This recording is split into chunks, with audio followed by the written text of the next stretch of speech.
Hi, നമസ്കാരം. ശ്രീ സായി സച്ചരിതം അധ്യായം 30. ഷിർദിയിലേക്ക് ആകർഷിക്കപ്പെട്ടു. 1. വാണിയിലെ കാക്കാജി വൈദ്യ. 2. ബോംബെയിലെ പഞ്ചാബി രാംലാൽ. ഈ അധ്യായത്തിൽ ഷിർദിയിലേക്ക് ആകർഷിക്കപ്പെട്ട 2 ഭക്തന്മാരെ പറ്റി പ്രതിപാദിക്കാം. മുഖവുര. കരുണാനിധിയും ഭക്തപ്രിയനും ദയാപരനുമായ സായിക്ക് നമസ്കാരം. ദർശനം കൊണ്ട് മാത്രം അദ്ദേഹം സംസാര ഭയം അകറ്റി ആപത്തുക്കളെ ഇല്ലായ്മ ചെയ്യുന്നു. അദ്ദേഹം ആദിയിൽ നിർഗുണനായിരുന്നു. പക്ഷേ ഭക്തന്മാരുടെ ആഗ്രഹമനുസരിച്ച് ദേഹം കൈക്കൊണ്ടതാണ്. ഭക്തന്മാർക്ക് ആത്മജ്ഞാനം പ്രദാനം ചെയ്ത് മുക്തി കൊടുക്കലാണ് സിദ്ധന്മാരുടെ കൃത്യം. എന്നാൽ അവരിൽ പ്രധാനിയായ സായിക്ക് ആ കൃത്യം ഒഴിച്ചുകൂടാൻ വയ്യാത്തതാണ്. അദ്ദേഹത്തിന്റെ പാദങ്ങൾ സ്മരിച്ച് പുണ്യസ്ഥലങ്ങളിൽ നിന്ന് ബ്രാഹ്മണർ അദ്ദേഹത്തിന്റെ അടുക്കൽ വന്ന് വേദപാരായണം ചെയ്യുകയും ഗായത്രി ജപിക്കുകയും ചെയ്തു. യാതൊരു ജ്ഞാനവുമില്ലാത്ത ക്ഷീണിതരായ നമുക്ക് ഭക്തി എന്താണെന്നറിയുന്നില്ല. പക്ഷേ നമുക്കറിയാം, എല്ലാവരും നമ്മെ ഉപേക്ഷിച്ചാലും സായിനാഥൻ നമ്മെ ഉപേക്ഷിക്കില്ല. അവിടുന്ന് ആഗ്രഹിക്കുന്നവർക്ക് അപാരമായ ശക്തി സിദ്ധിച്ച് സത്യാസത്യ വിവേചനമുണ്ടായി ജ്ഞാനം കൈവരുന്നു. സായി ഭക്തന്മാരുടെ ഇംഗിതം പരിപൂർണമായി മനസ്സിലാക്കുകയും അവയെ സാധിപ്പിച്ചു കൊടുക്കുകയും ചെയ്യുന്നു. അങ്ങനെ അവർക്ക് വേണ്ടത് കിട്ടുന്നതുകൊണ്ട് അവർ കൃതജ്ഞരാണ്. നാം അതുകൊണ്ട് അദ്ദേഹത്തെ ആവാഹിച്ച് അദ്ദേഹത്തിന്റെ മുന്നിൽ പ്രണാമം ചെയ്യുന്നു. നമ്മുടെ എല്ലാ തെറ്റുകുറ്റങ്ങളും മറന്ന് നമ്മെ നമ്മുടെ ആശകളിൽ നിന്നും അദ്ദേഹം രക്ഷിക്കട്ടെ. ദുരിതങ്ങളിൽ ആമഗ്നനായവൻ സായിയെ സ്മരിച്ച് ഇപ്രകാരം പ്രാർത്ഥിച്ചാൽ അയാൾക്ക് മനഃശാന്തിയും തൃപ്തിയും അദ്ദേഹത്തിന്റെ അനുഗ്രഹത്താൽ കൈവരും. ഈ കരുണാസമുദ്രം തന്നെ അനുഗ്രഹിച്ചതിന്റെ ഫലമാണ് ഈ സായി സച്ചരിതം എന്നാണ് ഹേമത് പന്ത് പറയുന്നത്. അതല്ലാതെ മറ്റെന്തു യോഗ്യതയാണ് അയാൾക്കുള്ളത്? ആർക്കാണ് ഈ ദൗത്യം ഏറ്റെടുക്കാൻ കഴിയുക? പക്ഷേ സായി എല്ലാ ചുമതലകളും ഏറ്റെടുത്തതു കാരണം ഹേമത് പന്തിനു ഏതെങ്കിലും വിഷമമോ ഇക്കാര്യത്തിൽ നേരിട്ടിട്ടില്ല. ശക്തമായ വിജ്ഞാനശോഭ അയാളുടെ വാക്കിനും തൂലികയ്ക്കും പ്രചോദനം കൊടുക്കാനുള്ളപ്പോൾ അയാൾക്ക് സന്ദേഹത്തിനോ സംഭ്രമത്തിനോ കാരണമെന്തുണ്ട്? ഈ പുസ്തകത്തിന്റെ രൂപത്തിൽ അയാളുടെ സേവനം സായിക്കു ലഭിച്ചു. അതിനു കാരണം അയാളുടെ മുജ്ജന്മ സുഹൃതം മാത്രമാണ്. അതുകൊണ്ടയാൾ താൻ ഭാഗ്യവാനും അനുഗ്രഹീതനുമാണെന്ന് വിശ്വസിക്കുന്നു. താഴെ പറയുന്ന കഥ വെറും ഒരു കഥയല്ല, അമൃതധാരയാണ്. അത് പാനം ചെയ്യുന്നവന് സായിയുടെ മഹാത്മ്യവും സർവാന്തര്യാമിത്വവും ബോധ്യമാവും. വിമർശിക്കാനും വാദിക്കാനും ഉദ്ദേശിക്കുന്നവർ ഈ കഥകൾ നോക്കേണ്ടതില്ല. ഇവിടെ വേണ്ടത് വാഗ്വാദമോ ചർച്ചയോ അല്ല, അതിരില്ലാത്ത ഭക്തിയും പ്രേമവുമാണ്. പാണ്ഡിത്യവും ഭക്തിയും വിശ്വാസവുമുള്ള സായിനാഥന്റെ ദാസന്മാരായി വിശ്വസിക്കുന്നവർ ഈ കഥകൾ വിശ്വസിക്കുകയും ആസ്വദിക്കുകയും ചെയ്യും. മറ്റുള്ളവർ ഇവ വെറും കെട്ടുകഥകളായി കണക്കാക്കും. സായിയുടെ ഭക്തന്മാരാവാൻ ഭാഗ്യമുള്ളവർ സായി ലീലകളെ കൽപ്പതരു പോലെ കാണും.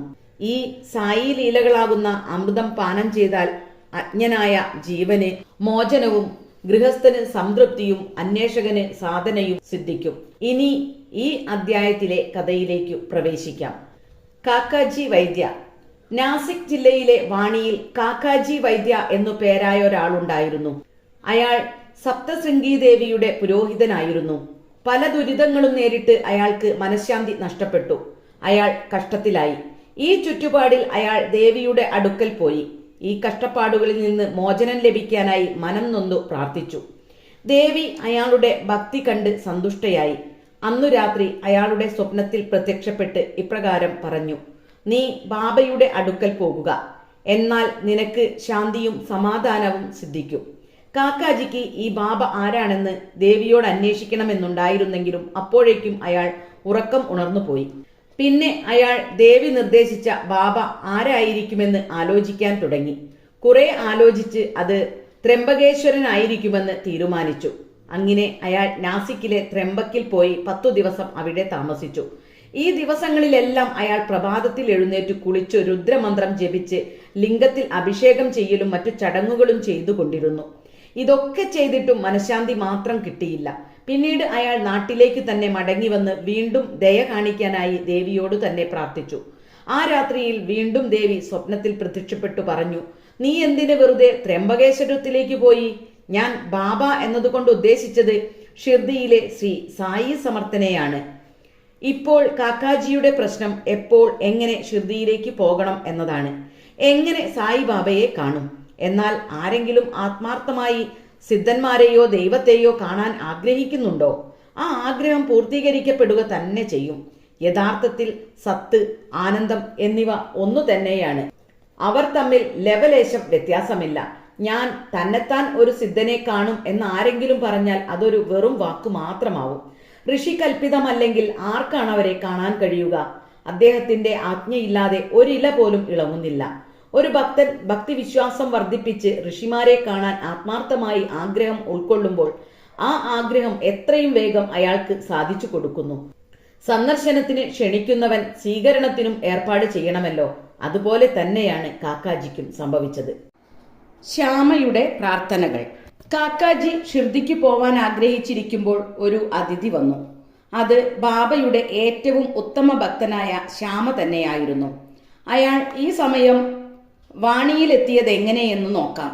ശ്യാമ ചെറിയ കുട്ടിയായിരുന്നപ്പോൾ ഒരു രോഗം പിടിപെട്ട് അപകടകരമായ സ്ഥിതിയിൽ ആയപ്പോൾ അയാളുടെ അമ്മ അയാളെ അവരുടെ കുടുംബ ദൈവമായ വാണിയിലെ സപ്തശൃംഗി ദേവിക്ക് അർപ്പിക്കാമെന്ന് പ്രാർത്ഥിച്ചിരുന്നു.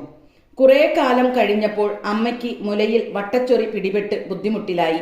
അപ്പോൾ കുടുംബദൈവത്തിന് 2 വെള്ളിമുലകൾ വഴിപാട് കൊടുക്കാമെന്ന് പ്രാർത്ഥിച്ചു. ഈ 2 നേർച്ച പൂർത്തിയാക്കാതെ കിടന്നു. അമ്മ മരിക്കാൻ കിടക്കുമ്പോൾ മകൻ ശ്യാമയെ വിളിച്ച് ഇക്കാര്യം ഓർമ്മിപ്പിക്കുകയും അവ നടത്തിക്കോളാമെന്ന് ശ്യാമ വാക്കുകൊടുത്തത് കേട്ട് അന്ത്യശ്വാസം വലിക്കുകയും ചെയ്തു. കുറച്ചു കാലം കഴിഞ്ഞപ്പോൾ ശ്യാമ ഈ പ്രാർത്ഥനകൾ തീരെ മറന്നു. അങ്ങനെ 30 വർഷങ്ങൾ കഴിഞ്ഞു.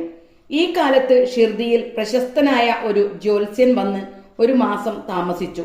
അയാൾ ശ്രീമാൻ ബ്രൂട്ടിയെ പറ്റിയും മറ്റും പറഞ്ഞ സംഗതികൾ ശരിയായതിനാൽ എല്ലാവർക്കും വളരെ തൃപ്തിയായി. ശ്യാമയുടെ അനുജൻ ബാപ്പാജി ഈ ജ്യോത്സ്യനെ കണ്ട് പ്രശ്നം വെപ്പിച്ചു നോക്കിയപ്പോൾ ജ്യേഷ്ഠന്റെ വാഗ്ദത്തം ചെയ്ത പ്രാർത്ഥനകൾ നിർവഹിച്ചില്ലെന്നും അതുകൊണ്ട് ദേവിക്ക് അസന്തുഷ്ടിയുണ്ടെന്നും കുറച്ച് ഉപദ്രവങ്ങൾ അതുകൊണ്ടുണ്ടായിരിക്കുമെന്നും കണ്ടു. ബാപ്പാജി ഈ വിവരം ശ്യാമയോട് പറഞ്ഞപ്പോഴാണ് അയാൾ സംഗതി ഓർമ്മിച്ചത്. ഇനി ഒട്ടും താമസിച്ചുകൂടെന്ന് നിശ്ചയിച്ച് ഒരു തട്ടാനെ കൊണ്ട് വെള്ളിമുലകൾ ഉടനെ ഉണ്ടാക്കിച്ചു. അതുകൊണ്ടയാൾ മസ്ജിദിൽ പോയി അവ ബാബയുടെ കയ്യിൽ കൊടുത്ത് അദ്ദേഹമാണ് അയാളുടെ സപ്തശൃംഗി മാതാവെന്നും അതുകൊണ്ട് നേർച്ച സ്വീകരിക്കണമെന്നും അപേക്ഷിച്ചു. അപ്പോൾ ബാബ അയാൾ തന്നെ സപ്തശൃംഗി ക്ഷേത്രത്തിൽ പോയി പ്രാർത്ഥന പൂർത്തിയാക്കണമെന്ന് നിർബന്ധിച്ചു. അങ്ങനെ ബാബയുടെ അനുവാദവും ഉദിയും വാങ്ങി ശ്യാമ വാണിയിലെത്തി. പുരോഹിതനെ അന്വേഷിച്ചുകൊണ്ടാണ് കാക്കാജിയുടെ വീട്ടിലെത്തിയത്. കാക്കാജി ബാബയെ കാണാൻ ധൃതിയിൽ തയ്യാറാവുമ്പോഴാണ് ശ്യാമ അവിടെ എത്തിയത്. എന്തൊരു സമാന്തര സംഭവങ്ങളാണെന്ന് നോക്കൂ. കാക്കാജി ആരാണെന്നും എപ്പോൾ എത്തി എന്നും മറ്റും ചോദിച്ചതിന് താൻ ഷിർദിയിൽ നിന്നാണ് വരുന്നതെന്ന് ശ്യാമ പറഞ്ഞപ്പോൾ അദ്ദേഹം അയാളെ കെട്ടിപ്പിടിച്ചു. അയാൾ ഭക്തി കൊണ്ട് അത്രമാത്രം പരവശനായിപ്പോയി. പിന്നീടവർ സായി ലീലകളെക്കുറിച്ച് സംസാരിച്ചു. ശ്യാമയുടെ പ്രാർത്ഥനകൾ നിർവഹിച്ചതിൽ പിന്നെ 2 പേരും കൂടി ഷിർദിയിലേക്ക് പുറപ്പെടുകയും ചെയ്തു. ഷിർദിയിലെത്തിയ കാക്കാജി മസ്ജിദിൽ പോയി ബാബയുടെ കാൽക്കൽ വീണു. അയാളുടെ കണ്ണിൽ വെള്ളം നിറഞ്ഞു. അതോടെ മനഃശാന്തിയും സിദ്ധിച്ചു. ദേവിയുടെ വാക്കുകൾ പ്രകാരം തന്നെ അയാൾ ബാബയെ കണ്ട മാത്രയിൽ തന്നെ മനഃശാന്തി അനുഭവിച്ചു. കാക്കാജി മനസ്സിൽ കരുതി, എന്തൊരു മാസ്മര ശക്തിയാണിത്. ബാബ ഒന്നും പറഞ്ഞില്ല. യാതൊരു ചോദ്യമോ ഉത്തരമോ ഉണ്ടായിരുന്നില്ല. അനുഗ്രഹവാക്കുകൾ പറഞ്ഞില്ല. ദർശനം കൊണ്ട് മാത്രം സന്തോഷം ലഭിക്കുന്നു. ദർശനം കൊണ്ട് മാത്രം മനസ്സിന്റെ വ്യാകുലത തീർന്നിരിക്കുന്നു. ഞാൻ ആനന്ദം അനുഭവിക്കുന്നു. ഇതിനാണ് ദർശന മാഹാത്മ്യം എന്ന് പറയുന്നത്. അയാൾ ദൃഷ്ടി സായി പാദങ്ങളിൽ ഉറപ്പിച്ചു. ഒന്നും പറയാൻ ശക്തിയുണ്ടായില്ല. ബാബയുടെ ലീലകളെ കേട്ട് അയാൾക്ക് സീമാതീതമായ ആനന്ദം ലഭിച്ചു. അയാൾ ബാബയ്ക്ക് ആത്മാർപ്പണം ചെയ്ത് പരമാനന്ദം അനുഭവിച്ചു. 12 ദിവസത്തോളം അവിടെ താമസിച്ച് ബാബയുടെ അനുഗ്രഹവും ഉദിയും വാങ്ങി വീട്ടിലേക്ക് മടങ്ങി. റഹഡയിലെ കുഷൻ ചന്ദ്. പ്രാതസ്വപ്നം അനുഭവത്തിൽ വരുമെന്ന് ചൊല്ലുണ്ട്. അത് ശരിയായിരിക്കാം. പക്ഷേ ബാബ കൊടുക്കുന്ന സ്വപ്നങ്ങൾക്ക് സമയത്തിന്റെ നിബന്ധനകളൊന്നുമില്ല. ഉദാഹരണമായി ബാബ കാക്കാ സാഹേബ് ദീക്ഷിത്തിനോട് റഹഡയിൽ പോയി കുശൽചന്ദിനെ ഷിർദിക്ക് കൂട്ടിക്കൊണ്ടുവരാൻ പറഞ്ഞു. കാക്കാ സാഹേബ് കുതിരവണ്ടി പിടിച്ച് റഹഡയിൽ പോയി കുശൽചന്ദിനോട് ബാബ പറഞ്ഞയച്ച വിവരം പറഞ്ഞു. ഇതു കേട്ട് അയാൾ വിസ്മയിച്ചു. അയാൾ ഉച്ചയ്ക്ക് ഒന്ന് മയങ്ങിയപ്പോൾ ബാബ പ്രത്യക്ഷപ്പെട്ട് ഷിർദിക്ക് വരാൻ പറഞ്ഞെന്നും പോവാൻ ഒരുങ്ങിയിരിക്കുകയാണെന്നും അയാൾ പറഞ്ഞു.